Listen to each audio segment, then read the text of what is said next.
Hello guys, in this video I'll show you how you can build your own RAG model that can answer your questions in multiple languages based on your data set. But before we start implementing it, let's check out what RAG actually means quickly so that we have the overall picture in mind before we start implementing it. So the RAG model, we can split it in two bigger chunks. So the first one is the data preparation that we need to do to build the knowledge base, the vector database, and then the actual consumption of the data, how we utilize the data from the database and give the model more accurate context about like the thing we are asking it about. So the first part, data preparation, I draw this illustration to give a rough understanding what happens in the process and what basically it is. We have different kind of contexts. In this case, I use this Helsinki population as like very simple demo throughout the video, so that we can easily see that it actually works without kind of have this complex data to work with. But how the data preparation in practice works is that we have the data. In this case, it's just text. It can be PDFs, whatever that the data comes from. In this case, it's basically the top summary from the Wikipedia article about Helsinki city. So what we do first, or what happens first, is that we tokenize the text. So basically split it up in the words. Then we convert it to the token IDs. So this is the first step to kind of numberize or make the text to be in numerical form, so that it's a bit easier to understand by the machine. But after we convert it to token IDs, then we need to create the token embeddings. We use, in this video, we'll use this multilingual model to do this for us, but so that we won't do it by our hands in this video, but maybe we can cover that topic in another video later on. But when we have the data preprocessed to the data, we have built our vector database. So it has the token embeddings, the raw text that we input, and then maybe some metadata. In our case, those three items are the ones that we are storing in the database. So how the process in then works is that when you query the model, or when you ask LLM, what is the population of Helsinki, we first get the relevant data. So this happens before we actually prompt the model. So we query the vector database with the query that the user just submitted. And then based on the context that we found from the database, then we request the LLM that what was like with the question that was asked, and then the other info that we were able to gather from the database. In this case, it's info about Helsinki. Then LLM does its job and outputs the response. What basically happens in this get relevant data section is that when we have the input from the user, we do the same tokenizing process for that as well, to convert to token IDs, then token embeddings. Token embeddings in practice are, so token IDs are just numerical IDs for the word. Token embeddings contain some additional info so that the model can understand about the context and some other kind of related things, which then improve the accuracy and understanding of the question, and also helps us to kind of go by with multilingual items. So example, these token IDs for different words are different. And then with these token embeddings, which then contain the additional metadata, the model actually can understand that what the meaning of this thing or word is even though the language between the, let's say, the question that the user asks and the items in the database or the things that the model has learned also, then it can kind of figure out the connection between those. And when we have done the token embeddings, we request the database, we query the n nearest matching token embeddings, which then contain the info about the topic that we are asking. And then the process continues, so we prompt the LLM and get the answer. In this example, which we'll soon implement, we will use SQLite database. Sadly, SQLite doesn't at the moment support vector fields and querying those well, so we will do this implementation slightly differently. But if you use actual proper database like Postgres and MySQL and MariaDB has the functionality as well, or support for these vectors as well, then the query can be done completely on the database level, so it's way faster with bigger datasets than this would be. But to keep it simple, I was thinking that this is sufficient enough for this. But let's start the implementation. So and maybe it's good to mention about the LLM in this case. We are using LLM model that is running on my local machine. More specifically, it's QN3 8 billion parameter model, very small in for like production use, but just to kind of give an idea that you can actually run this on local and get decent results as well. And then when you have like things in your local, you can then scale them up easier when you understand actually what's happening. But without further ado, let's start the implementation. So just to kind of test the model, we could first make a helper function to kind of check that the model actually works and how it actually responds without any additional RAG implementations. So we'll use request here, and then we will create a helper function for us to call the model. The model is run by Ollama, hosted locally, so we will make a HTTP request to the model. And with this returning string typings necessary, but keeps the code more readable. So prompt. What we want to basically tell the model. So in this case, we could give some additional info like you are a helpful AI assistant. Answer the question. Answer the following question.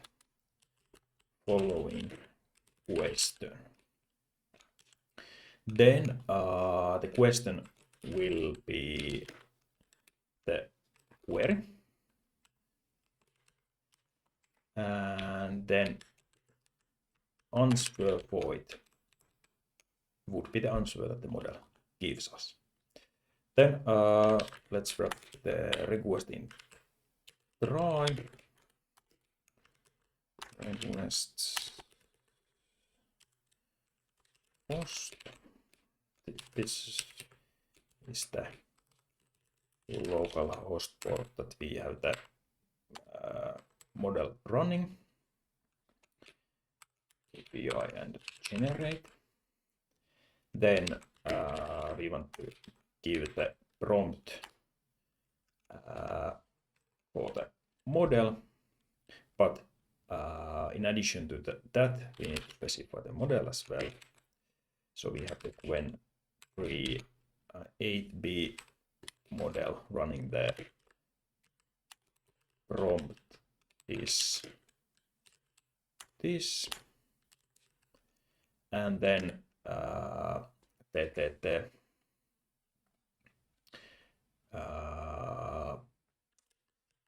we want to set the stream to be false in this case.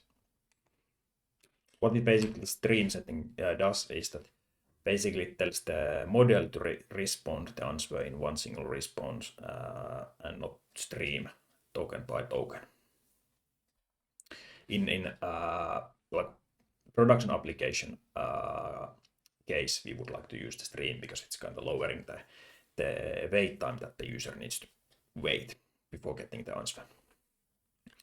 So we want to check the status code. If it's 200, then we can just get the JSON value from the response and get also the response key from the response. And if there is no results, we can just have a default value for it. In else case, we can return error. Let's actually print the status code here, and then maybe response.text in case it's example that the payload contains some additional info that we could use. And then what we can expect is that there is request exceptions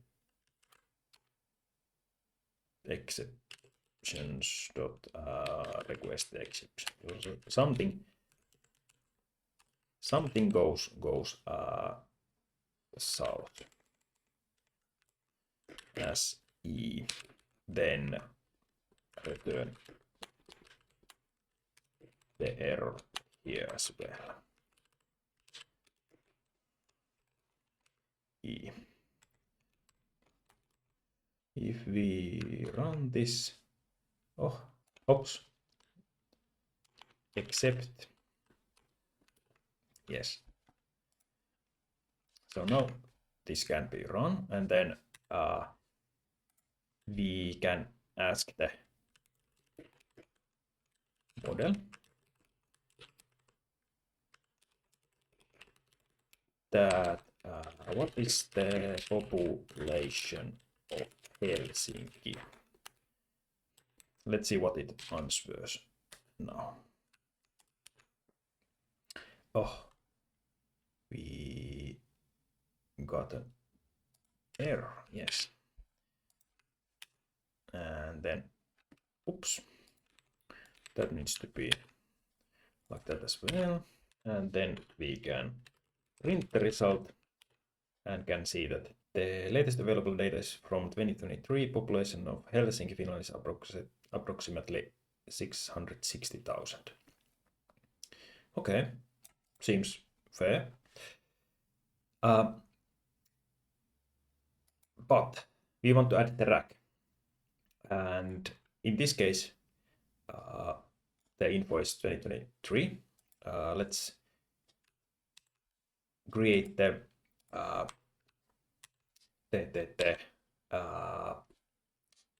some context first, and then build the logic to preprocess the data first, and then add the logic to fetch the data and calculate the correct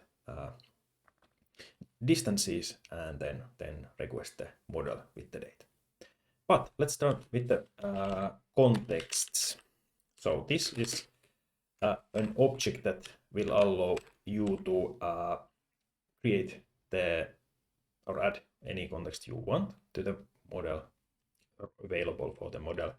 And in this case, we will have two properties here. So there will be text and then metadata. Metadata is just some additional info for the human, that what's the text all about, and then text is the actual info. So let's actually get some info about Helsinki city. So if we get Wikipedia Helsinki, let's copy the first article. We can see actually that there is the population there. It's quite fresh info, 6 months old from the time when I'm recording this video. So we can just add the text here. Let's remove this section so it's just pure text, so we can kind of have it simpler in pre-processing wise, and we can give some metadata, that city of Helsinki. Then just for example, we can have like second one here like this. This can be, let's call what could be imaginary city, city of bunnies. For this population would be, it's 500,000 with 100,000 bunnies located in southern Finland. So this is just to kind of give this info which we can then double check, because this city doesn't exist. This context is actually provided for the model as it should be. Let's run that cell. Then we want to start adding the data into the database, or creating the database. So let's have a helper function for this. So append embeddings database. Here we will have text and metadata, same ones as we have in the raw data. And for this, we want to first get the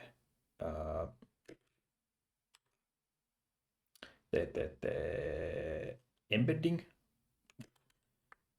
which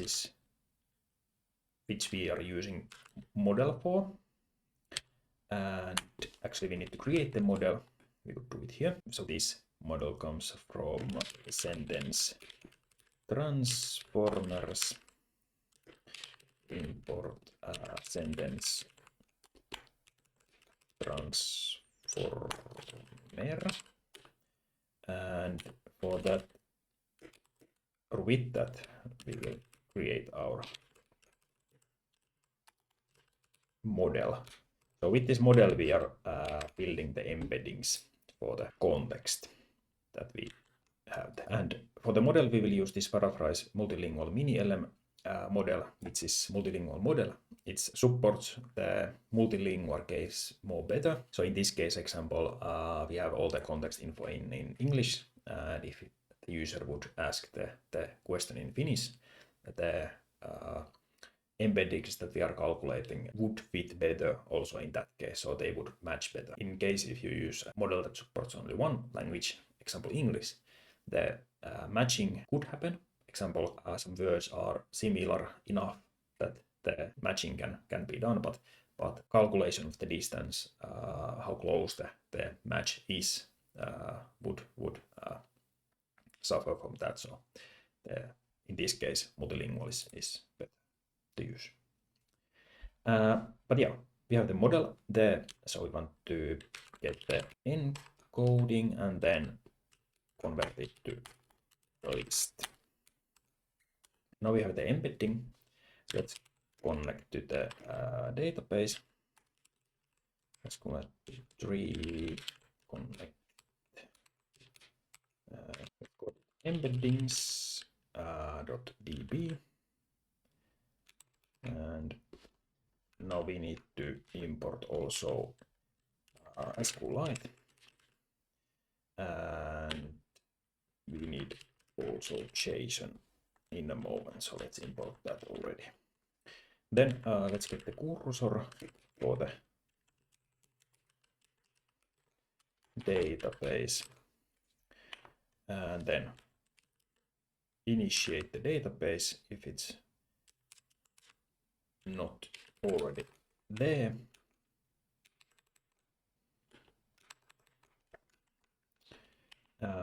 For this, we can just create a table if not exists. Embeddings, yes, looks correct. Then we specify the fields. So we need to have ID, which is integer, primary key, and auto increment, so that we don't need to worry about it. And then we will have the embedding. This is the embedding that we are calculating in a moment. And then we have the text, which is text, and then metadata, which is text as well.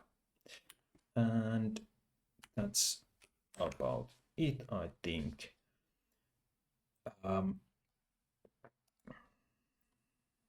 And then we just do the embedding handling. So basically we need to dump the embedding, yes, and then cursor execute. So we will input or insert the item to the database. So insert into embedding, embeddings, yes, and then we will have the embedding text and metadata.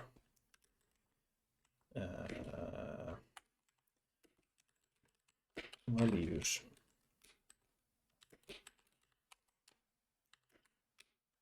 Like so, and then we will just have the values here. So it's embedding text and metadata. Yes. And now we need to just commit and con.close. So we'll close the connection.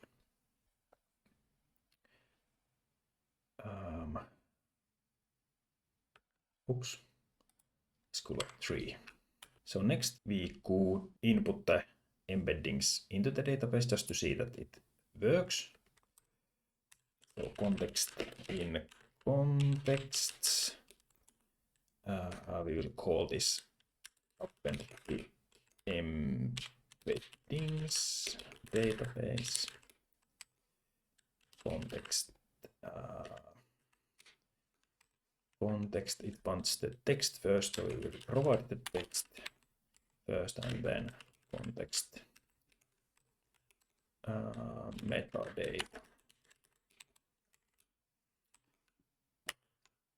Oops, like so. So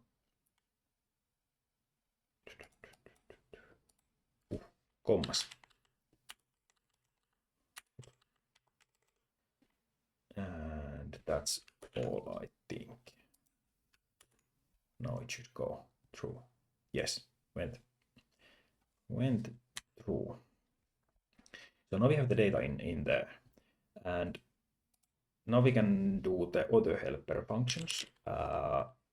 In this case, we don't do the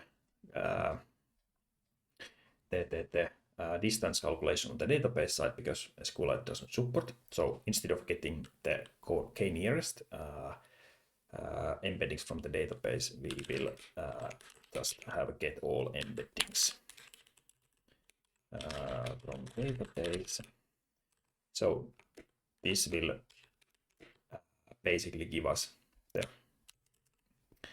list of dictionary where there is string and any values.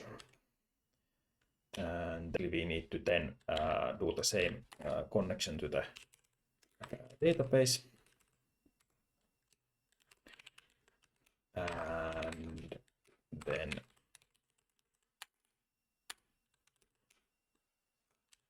db, and then get the cursor same way. And then cursor dot execute select from embeddings.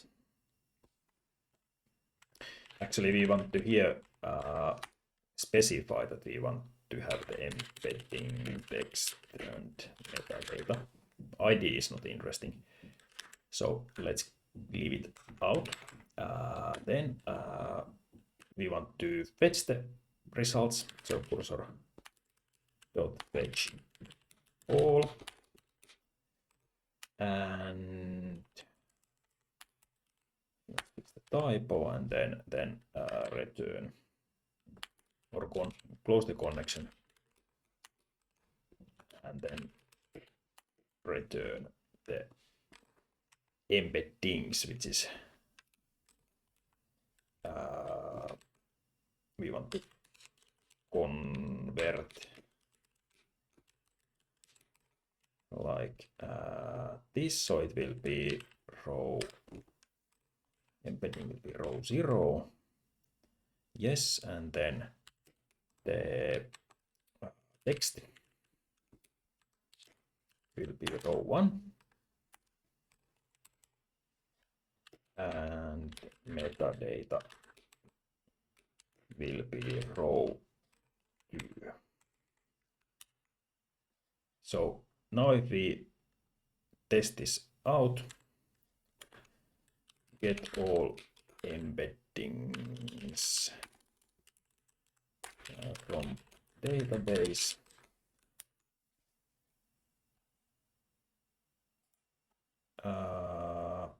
Oops. Oh, like this, not capital A. And row is not defined because we are actually missing row in results. Yes. So now we can see that we have the embeddings here. Looks good. So next one, we want to calculate the distance from the our query to the embeddings we have. So for this, we want to create helper function as well. Get k nearest embeddings. Then for this we will have the query, which is the just string, and then k, which is integer. We can use default value of 1 for now. And then this will basically return all the, or in this case, it's always 1, but technically you could change the value of k to be any number you want. So first we will get the embeddings or for the query. So model encode query, and for this we do the reshape, and then we get the embeddings we have. So stored embeddings, get all embeddings from database, and then if we don't have embeddings, we can just continue by returning empty array, and if we have some, we can then continue with the similarity check. For item in stored embeddings, we will first reshape the embedding with the NumPy. Let's actually add the import here. Import NumPy as NP, and then actually we need to use from sklearn, we want to use cosine similarity, which then we will use for calculating the distances. So let's import that. Cosine similarity, yes. Embedding, so NP array. This gets the item embedding. It's reshaped as well.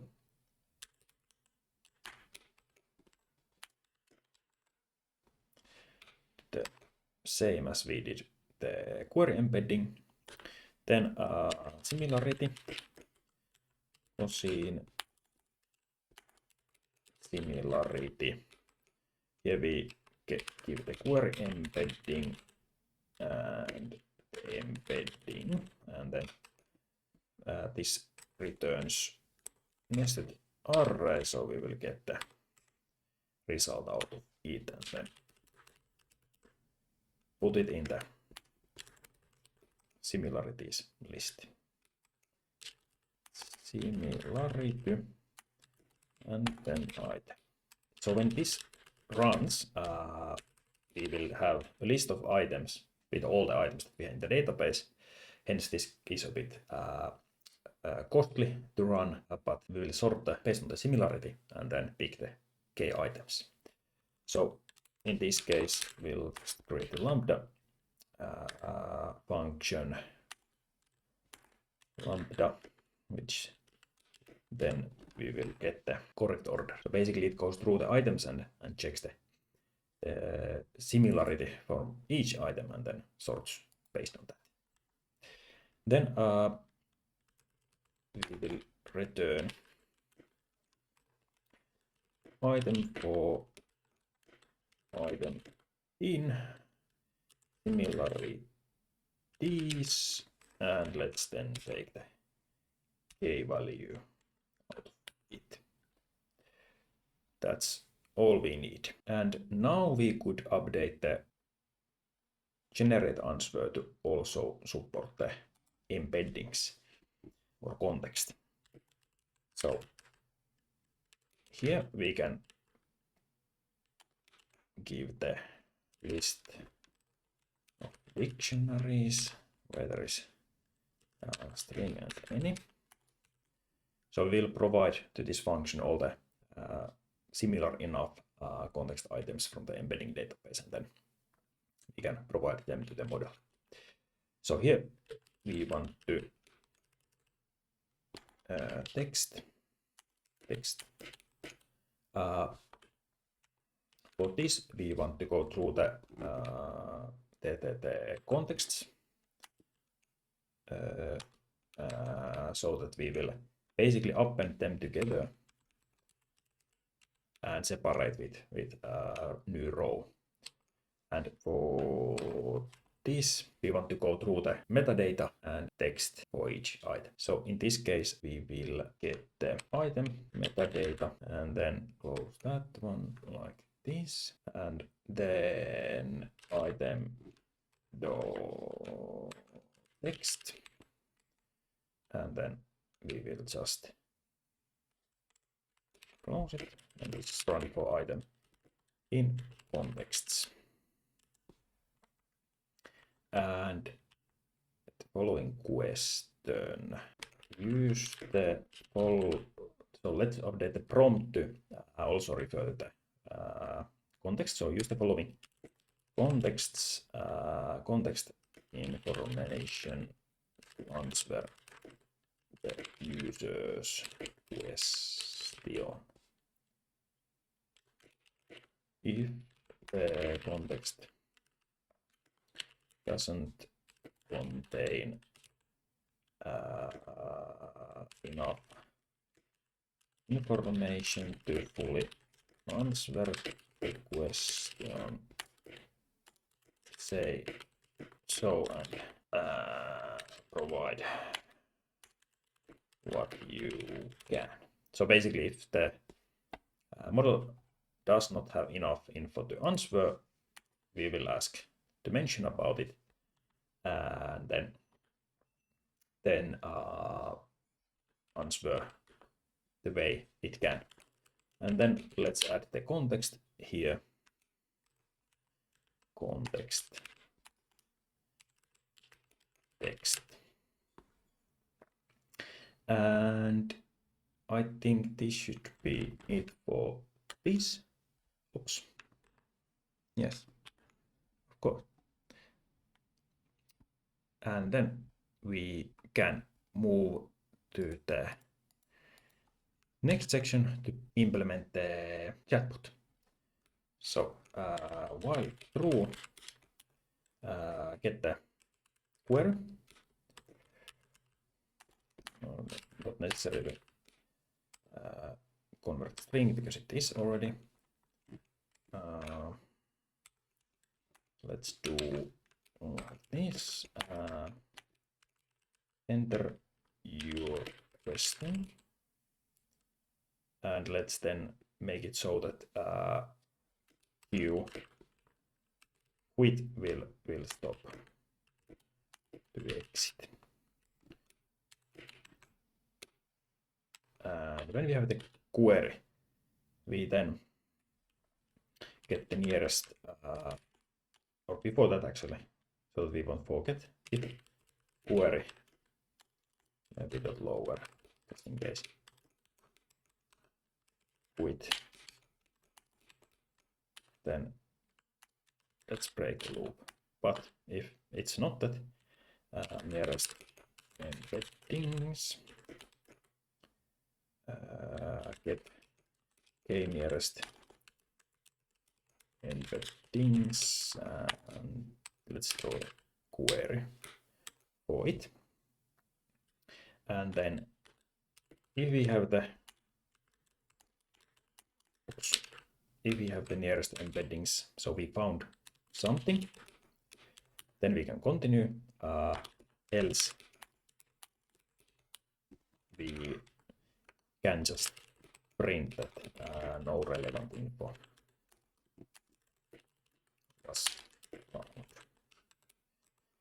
With this, we can avoid asking the or allowing the user to ask questions that the bot can't trustworthy answer. So if we are not sure that the bot can actually or model can answer, then we can kind of skip those cases here and reduce also the load for unnecessary questions that are causing or is caused to the system. But in here, we could first print the topmost items which we found, or actually we in this case, since we have one, we could just top embedding. We could just say that it was the nearest embeddings, the first item there. Let's leave it like that, and then ask the model also about like answer it llama. In this case, we have the embedding, so let's embeddings, and then we can print the answer like this. So let's run it. Let's test that it actually quits. Nice. We can run it again. What is the population of Helsinki? So this is the exact same question that we asked just a moment ago. Cousin similarity.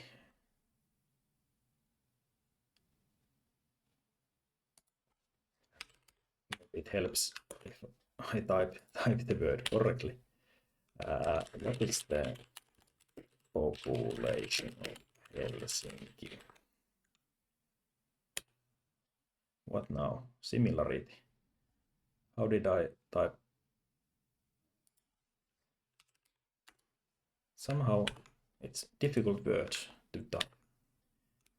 What is the population of Helsinki? So we can see that it found the population or the like correct embedding, which was this one. Maybe we could have skipped printing the embedding itself, but at least it found the correct embedding. Just to double check, we got this answer previously when we just used the model itself. Answer was 660,000, and in this case, when we have the RAG implemented, let's see what we get as an answer. Maybe it would have helped if I would have used that, and then let's actually not print the whole thing, but maybe the text is enough.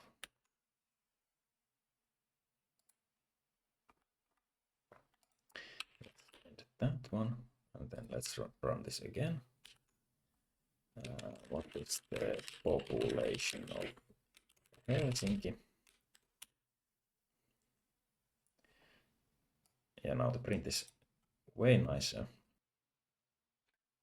Yes, we got the answer that the population of Helsinki municipality is approximately 690,000 people. So clearly we can see that it used the info already from our database, which we provided for it. And even though the model is a bit older and the data which is used to train it is a bit older, we could give it up-to-date info. And as said, we can ask the same info in Finnish as well.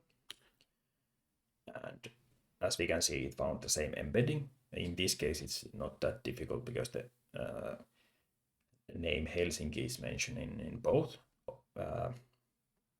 questions. Doesn't really change much between the different languages. And then what we can see as an answer, yes. So it says that it's 690,000 in Finnish, the whole answer. And that's good. I'm happy with it. So this was quick introduction how to create your own RAG model.